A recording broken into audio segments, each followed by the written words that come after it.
pelvic health physical therapist, and today we are talking about 7 ways to find your pelvic floor muscles. So just like any other group of the body, if you're training a group of muscles, you've got to find that muscle and make sure you're working the right muscles. Here we go. I'm a physical therapist, but I'm not your physical therapist, and this information does not replace evaluation by a qualified healthcare provider. And if you have any of these symptoms, please make sure you get checked out. The first tip is finger on or in the anus. So here is our pelvis. The bones are on the outside, and the pelvic floor here stretches from the pubic bone in the front all the way to the tailbone in the back. And you can see they connect there. All these red striated muscles are pelvic floor muscles. So they also go side to side, and there's several layers.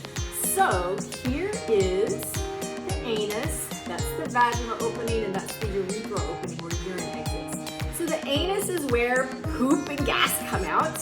And you can see that the pelvic floor muscles wrap right around the anus. So if you put your finger on the anus and you squeeze, you should be able to feel those muscles kind of tightening and puckering up.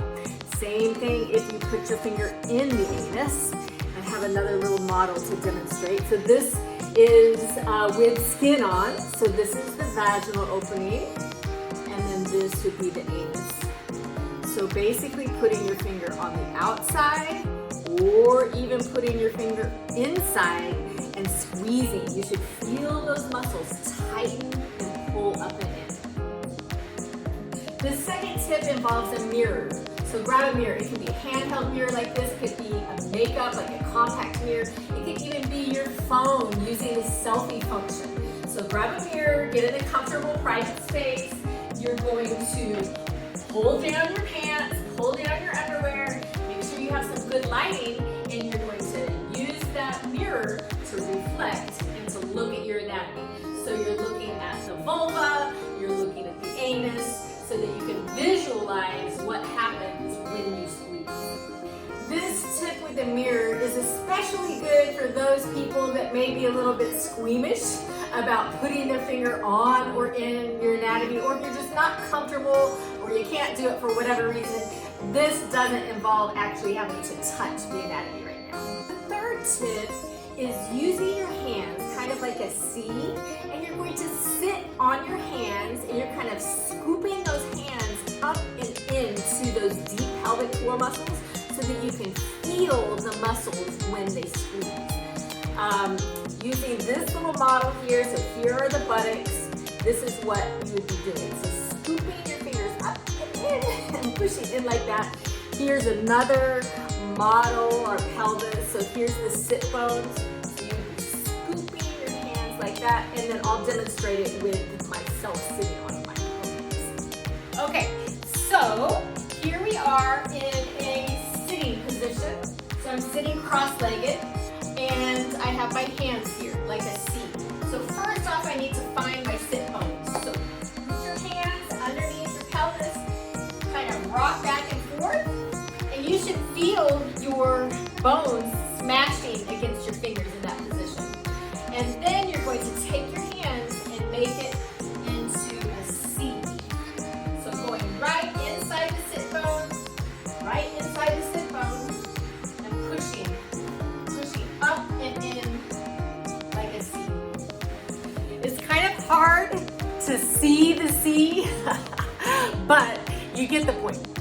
Tip number 4 is finger on the coccyx, which is a fancy way for saying tailbone.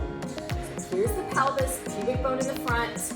You have the spine, and it comes down and it ends at the tailbone. And you can see that the pelvic floor muscles actually attach to the tailbone, and when they squeeze, they flex or bring that tailbone forward just a little bit. And so what you're wanting to do is to find the anus, and then you're putting your finger just behind it, in between the anus and that tip of the tailbone. You can keep your clothes on for this one.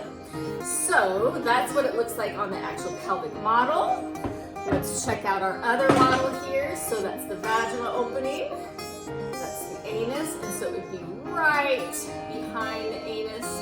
You are putting your finger on that tailbone, scooping just under the tailbone, so you're in between the anus and the tailbone, and squeezing and feeling if that tailbone kind of flexes. Tip number 5, we went on a field trip to the bathroom. So pretend like this is your bladder and it has urine in it, because the bladder is what stores urine. And then my fingers here are the pelvic floor muscles. So those muscles wrap around the bladder outlet, which is called the urethra. And basically they help to keep it closed at the right times, and they also allow it to open at the right times. So when you're urinating, you want those pelvic floor muscles to relax so that the urine can flow out in a strong, steady stream. But to identify the pelvic floor muscles, this is one way that you can identify the pelvic floor muscles. So the bladder stream starts, but the pelvic floor muscles squeeze to keep the urine inside. So that's one way you can practice to see if you're activating the right muscles. So during the urine stream, practice doing a Kegel or squeezing. Now, I want to caution you that this is not how you want to do pelvic floor muscle training. So this would be used very rarely or occasionally to find the pelvic floor muscles to make sure that you're squeezing the right muscles. This should not be done as a form of exercise, because it can actually disrupt the reflexes and can cause even more problems later on in terms of your bladder and your pelvic floor muscles and their coordination. So again, this is one way that you can find your pelvic floor muscles, but don't do Kegels or pelvic floor squeezes while you're urinating. Thank you. Tip number 6 is finger on or in the vagina. So the vagina is that canal that connects the uterus with the outside world. Here is the pelvis from below. That's the vaginal opening. So basically, you can see that those pelvic floor muscles wrap around that opening. They hug it to keep it closed or to let it open. And they need to be coordinated to do the right thing at the right time. So you're practicing your coordination. So you can put your finger right on the outside or even go inside. We use our other model there. So here's the vaginal opening. Finger on the outside, which is the vulva, or putting the finger inside, and then you're squeezing. And when you squeeze, those muscles should tighten and kind of lift and pull up and in and wrap around your finger. You should feel that tightening. If you feel pushing down or opening or widening, then you're probably doing it wrong. The last one is using your voice to help connect you with the pelvic floor muscles. So feel the muscles in one of those ways that we talked about. Whether it be putting your finger on or in your anus, on or in your vagina, on your tailbone, or doing the C. Remember, there's some of these that you can do with your clothes off and some that you can do with your clothes on. So be creative. This one you could even do with a partner. So basically, I would recommend that you practice it first before you do it with a partner. But go ahead and find your pelvic floor muscles. So palpate, touch your pelvic floor muscles, one of those ways that we talked about. And then you're going to do 2 different things with your voice.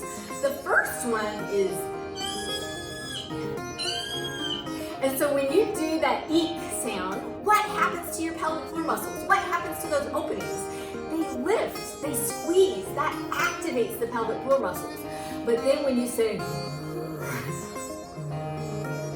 a long, low noise, those muscles should soften and relax, and those openings should kind of open. So that's one way that you can practice. Now, if you're going to be doing this during sex, if you have a partner inside of you, you might want to warn your partner in advance what you're doing and why you're doing it. But that can be kind of a fun way to identify your pelvic floor muscles and to connect with them and to squeeze. I hope these 7 tips to find and connect with your pelvic floor muscles were helpful. By no means is this list all encompassing. If you have another way that you like to connect with your pelvic floor muscles, go for it. I love creativity and I love that you're talking about your pelvic floor and thinking about your pelvic floor. If you liked this video, you found it helpful, please like it, share it, comment, and until next time, take care. Bye-bye.